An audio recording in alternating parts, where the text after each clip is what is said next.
Hello students, आज हम chapter 10 respiration in ओमनिन को रीड करेंगे।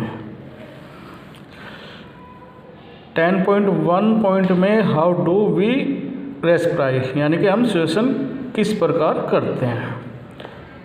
इन chapter 2 you learn that all organism are made of small microscopic unit called cell. हमने chapter 2 में पढ़ा है कि जीवों की सबसे छोटी इकाई जिसे हम सेल कहते हैं उससे बने होते हैं। A cell is the smallest structural and functional unit of an organism. Cell जीवों की सबसे छोटी संरचनात्मक एंड क्रियात्मक यूनिट होती है।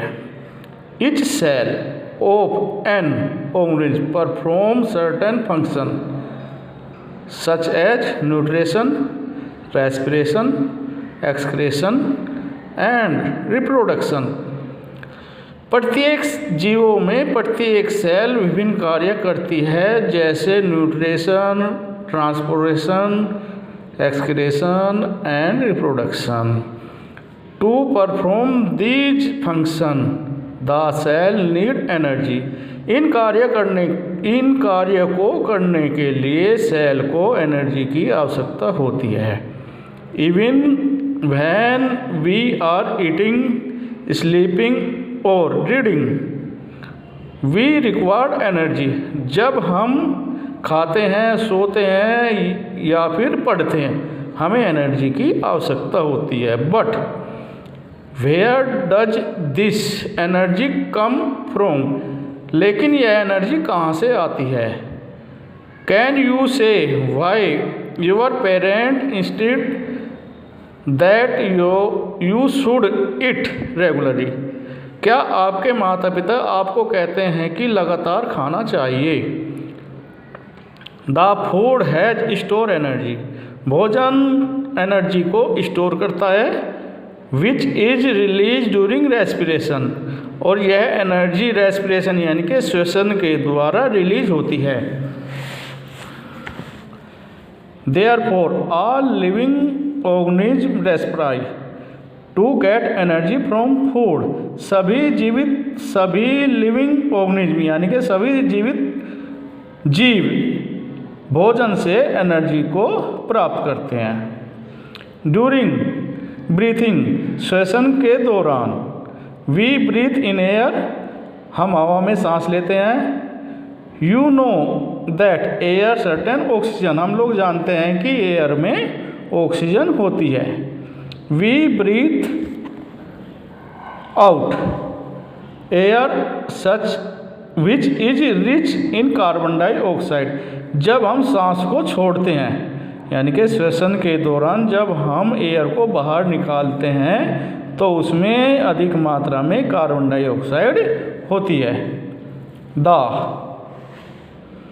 Air we breathe in the transport to all part of the body and ultimately to reach cell. Breathing में जो हवा ट्रांसपोर्ट की गई है वो बॉडी के प्रत्येक भाग में पहुंच जाती है और तुरंत ही वो सेल में चली जाती है। Oxygen in the air help in the breakdown of food. Oxygen air में जो ऑक्सीजन होती है उसकी सहायता से भोजन का ब्रेकडाउन होता है यानी कि भोजन टूट जाता है। This process of breakdown of food in the cell which the release to energy is called cellular respiration.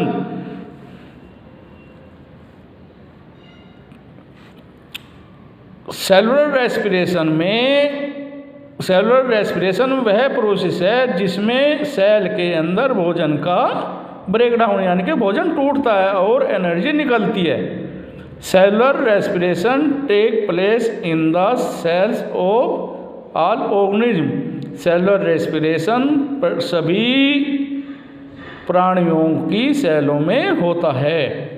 In the cell of the food, यानी कि glucose is break down into carbon dioxide and water using oxygen. Cell के अंदर food यानी कि glucose को oxygen और water में तोड़ देते हैं ऑक्सीजन, यानी कि ऑक्सीजन की सहायता से ग्लूकोज कार्बन डाइऑक्साइड और वाटर में टूट जाता है। व्हेन ब्रेकडाउन ऑफ ग्लूकोज ओकर with the use of oxygen it is called aerobic respiration. भोजन ग्लूकोज का ऑक्सीजन की सहायता से टूटना, इसे हम एरोबिक रेस्पिरेशन कहते हैं। Food can also be break down without using oxygen, यानी कि भोजन यानी कि ग्लूकोज का बिना ऑक्सीजन से टूटना, this is called anaerobic respiration, इसे हम एनारोबिक रेस्पिरेशन कहते हैं। यानी कि एरोबिक रेस्पिरेशन में ऑक्सीजन के द्वारा भोजन टूटता है और एनारोबिक रेस्पिरेशन में ऑक्सीजन के बिना भोजन टूटता है। Break down of food release energy, और भोजन के टूटने पर एनर्जी रिलीज होती है। Glucose in the presence of oxygen, glucose oxygen की सहायता से टूटता है, किसमें? Carbon dioxide water plus energy. ये इसकी इक्वेशन है।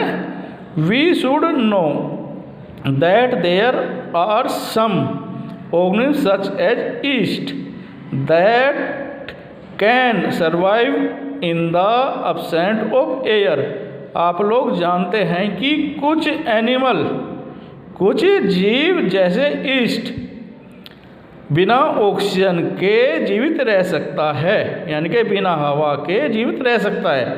दे आर कॉल्ड एनारोब्स, जिसे हम एनारोब्स को कहते हैं। They get energy through anaerobic respiration, यह एनारोबिक रेस्पिरेशन के द्वारा एनर्जी प्राप्त करता है। In the absence of oxygen, oxygen की अनुपस्थिति में glucose break down into alcohol and carbon dioxide. यानी कि ऑक्सीजन की एब्सेंट में ग्लूकोज एल्कोहल और कार्बन डाइऑक्साइड में टूट जाता है। एज गिवन बिलो, जो नीचे दिया गया है, glucose absent of the oxygen, यानी कि ऑक्सीजन के एब्सेंट में क्या बनाएगा? एल्कोहल, कार्बन डाइऑक्साइड और एनर्जी रिलीज करेगा। Your muscle cell can also respire anaerobically, हमारी सेलों में जब रेस्पिरेशन से एनारोबिकली रेस्पिरेशन होता है, यानी कि हमारी मसल्स में जब एनारोबिक रेस्पिरेशन होता है, but only for the short time, लेकिन यह बहुत ही शॉर्ट टाइम के लिए होता है, कम समय के लिए होता है। When there is a temporary deficiency of oxygen, यह टेम्परेरी होता है, यानी कि यह अस्थायी होता है, ऑक्सीजन की एब्सेंट में होता है और अस्थायी होता है। ड्यूरिंग हैवी एक्सरसाइज, जब हम हैवी एक्सरसाइज करते हैं, फास्ट रनिंग, जब हम तेज दौड़ते हैं, cycling, walking for many hours, या फिर जब हम लगातार साइकिल चलाते हैं या फिर वॉकिंग करते हैं, और हैवी वेटिंग लिफ्टिंग, या फिर हम अधिक वजन उठाते हैं, the demand of energy is high, तो हमें एनर्जी ज़्यादा अधिक मात्रा में चाहिए, यानी कि एनर्जी की डिमांड हाई हो जाती है बॉडी के अंदर। But the supply of oxygen to produce the energy is limited, लेकिन जो ऑक्सीजन है वो एक लिमिटेड अवस्था में ही ऑक्सीजन सप्लाई करता है। Then anaerobic respiration take place in the muscle cell to fulfill the demand of energy. तब एनारोबिक रेस्पिरेशन होता है मसल्स के सेल के अंदर, यानी कि जिसके कारण एनर्जी की डिमांड पूरी होती है। Glucose absent of energy muscle, तो ग्लूकोज से क्या बनेगा, लैक्टिक एसिड बनेगा और एनर्जी बनेगी।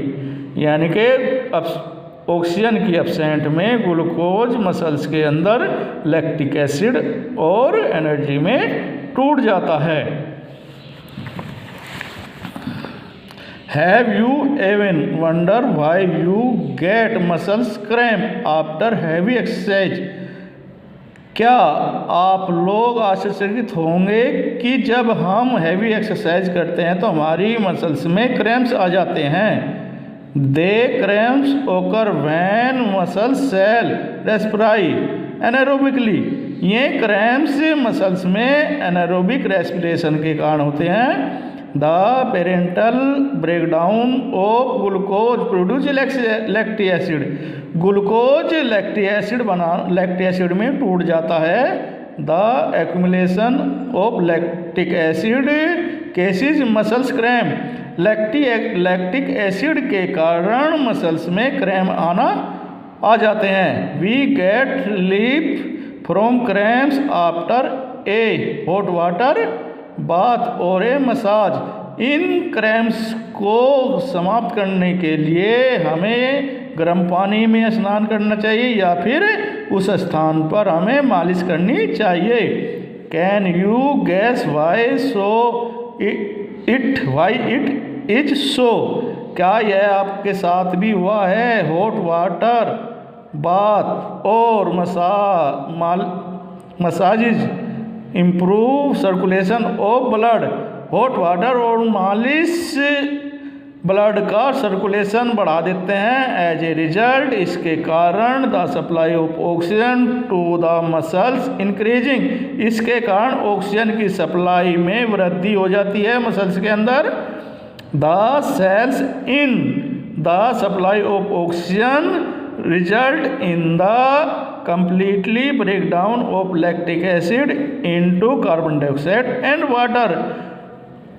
ऑक्सीजन की सप्लाई के कारण लैक्टिक एसिड कार्बन डाइऑक्साइड और वाटर में ब्रेकडाउन हो जाता है, तो हमारा जो क्रैम्प्स है वे ठीक हो जाते हैं। थैंक्स।